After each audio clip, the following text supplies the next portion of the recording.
आज की model society में अपने ही माँ बाप के होते हुए भी अपने ही घर में बच्चे अनाथों की जिंदगी जी रहे हैं। सुबह के 7:30 बजे जब निधि स्कूल के लिए तैयार हुई तो चुपके से ऊपर मम्मी के बेडरूम में गई। धीरे से डोर सरकाया तो देखा कि सारा सामान बिखरा पड़ा था। नीचे ड्राइंग रूम में आई तो पापा सोफे पर बेसुध सो रहे थे। अपने रूम में आकर उसने अपनी गुल्लक में से 50 रुपए निकालकर पॉकेट में रख लिए। बैग उठाकर स्कूल बस पकड़ने के लिए निकलने लगी तो सरोज आई। बोली, निधि बेटा, आलू का पराठा बनाया है, खा लो। निधि ने मायूस नजरों से सरोज आंटी को देखा और बोली, नहीं आंटी, भूख नहीं है। सरोज ने जबरदस्ती टिफिन उसके बैग में डाला। निधि स्कूल के लिए निकल गई। सरोज सोचने लगी, बेचारी छोटी बच्ची साहब और मेम साहब के रोज के लड़ाई झगड़े से इस 13 साल की उम्र में कितनी बड़ी हो गई है।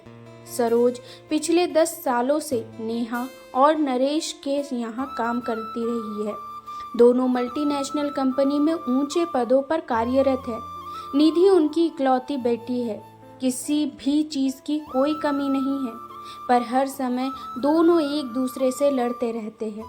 नरेश पिछले कुछ समय से नेहा से तलाक चाह रहा है और चाहता है निधि की जिम्मेदारी नेहा उठाए और नेहा निधि की जिम्मेदारी नरेश को देने के साथ जायदाद में हिस्सा चाहती है। इस कारण दोनों लड़ते रहते हैं। बच्चे की जिम्मेदारी कोई नहीं लेना चाहता, इसलिए दोनों एक दूसरे के लिए अपशब्दों का इस्तेमाल करते हैं। बेचारी निधि स्कूल से घर आकर अपने कमरे में दुबक जाती है।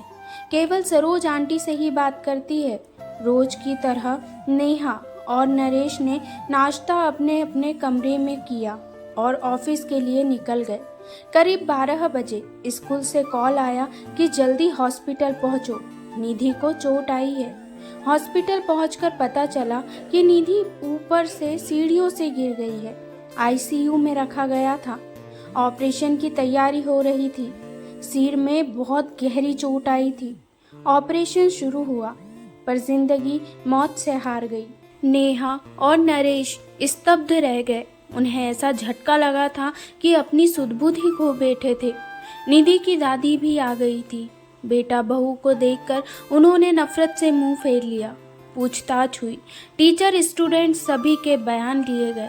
यही पता चला कि बैलेंस बिगड़ने से नीचे गिर गई। 13वां निपटने के बाद नरेश ने अपनी मां को रोकना चाहा, पर उन्होंने आंखों में आंसू भरकर कहा, तुम दोनों की खुदगर्जी और जिद मेरी पोती को खा गई। मैं उसे अपने साथ ले जाना चाहती थी, पर तुम दोनों ने उसे अपने अहम का मुहरा बनाकर उसकी जान ले ली। तुम दोनों को मैं माफ नहीं कर पाऊंगी। ये कहकर माँ चली गई। सरोज तब से सदमे में थी। फिर उसने जैसे तैसे होश संभाला।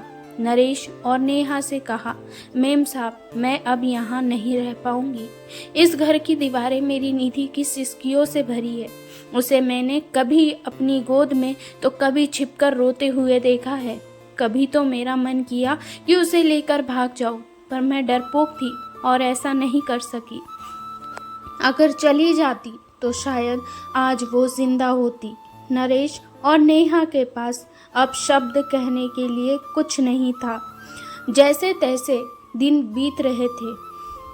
उनका लड़ाई झगड़ा एक अजीब सी बर्फ में तब्दील हो चुका था। उनकी सारी भावनाएं अंदर ही अंदर एक खामोशी अख्तियार कर चुकी थी। संडे का दिन था। बड़ी मुश्किल से नेहा ने निधि के रूम में जाने की हिम्मत जुटाई थी। महीनों दोनों उसके कमरे में कदम नहीं रखते थे। कैसे माँ बाप थे वो दोनों। उसका रूम, उसका बेड, तकिया, उसकी किताबें, उसकी पेंसिल, पेन, स्कूल बैग, सब वैसे ही रखा था। अलमारी खोली तो उसके कपड़े नीचे गिरे पड़े। उसका हल्का ब्लू नाइट सूट जिसे वो अक्सर पहना करती थी। नेहा रोते हुए अलमारी से सामान निकालने लगी। तभी उसके हाथ एक ब्लू कलर की डायरी लगी। उसने कांपते हाथों से उसे खोला। आगे के कुछ पेज फटे हुए थे। पेज दर पेज टूटे दिल की दास्तां छोटे छोटे टुकड़ों में दर्ज थी। मम्मी पापा, मैं आपको डियर नहीं लिखूंगी क्योंकि डियर का मीनिंग प्यार होता है। पापा, आप मम्मी को कहते हो कि तुम्हारी बेटी, और मम्मी आप पापा को कहते हो तुम्हारी बेटी। आप दोनों ये क्यों नहीं कहते हो कि हमारी बेटी? अगले पेज पर था, पता है जब मैं मामा जी के घर जाती हूँ, मामा मामी मुझे बहुत प्यार करते हैं।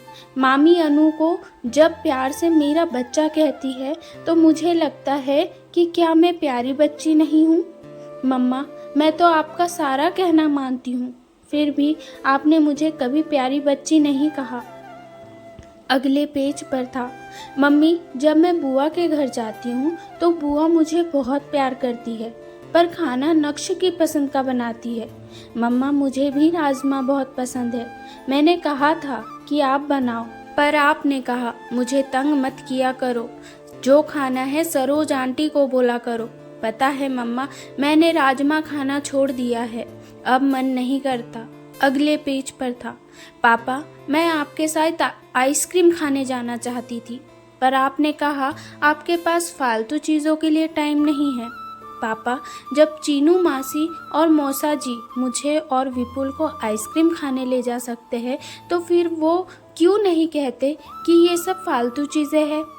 पता है मम्मी, मैं अपने घर से दूर जाना चाहती हूँ, जहाँ मुझे ये ना सुनाई दे कि निधि को मैं नहीं रखूँगी, जहाँ पापा के चिल्लाने की आवाज़ ना सुनाई दे। पापा, अगर मैं बड़ी होती तो मैं आप दोनों को कभी परेशान नहीं करती, मैं खुद ही चली जाती। मैं तो आप दोनों से बहुत प्यार करती हूँ। पापा मम्मी, आप दोनों मुझे प्यार क्यों नहीं करते? एक पेज पर था, I love you Saroj aunty, मुझे प्यार करने के लिए, जब मुझे डर लगता है अपने पास सुलाने के लिए, मेरी हर बात सुनने के लिए। और अंतिम पेज पर था, दादी आई लव यू, आप मुझे यहाँ से ले जाओ, आई प्रॉमिस कभी तंग नहीं करूँगी। नेहा डायरी को सीने से लगाकर जोर जोर से रो पड़ी। नरेश भी उसके रोने की आवाज़ सुनकर आ गया था। नेहा ने डायरी उसे पकड़ा दी, पेज दर पेज पलटते हुए उसके चेहरे के भाव बदलते जा रहे थे। वो खुद को संभाल नहीं पाया और ज़मीन पर बैठ गया। नेहा रोते हुए बोली, नरेश वो एक्सीडेंट नहीं, आत्महत्या थी, सुसाइड था। जिस रिश्ते को हम बोझ समझते थे उससे हमारी निधि ने हमें आज़ाद कर दिया। नरेश, हम दोनों ने अपनी बच्ची को मार डाला। नरेश फूट फूट कर रो पड़ा। ये कहानी हर उस घर की है जहाँ माँ बाप बच्चों के सामने लड़ते हैं या घर टूट कर बिखरते हैं और उसका सबसे बड़ा खामियाजा बच्चे भरते हैं।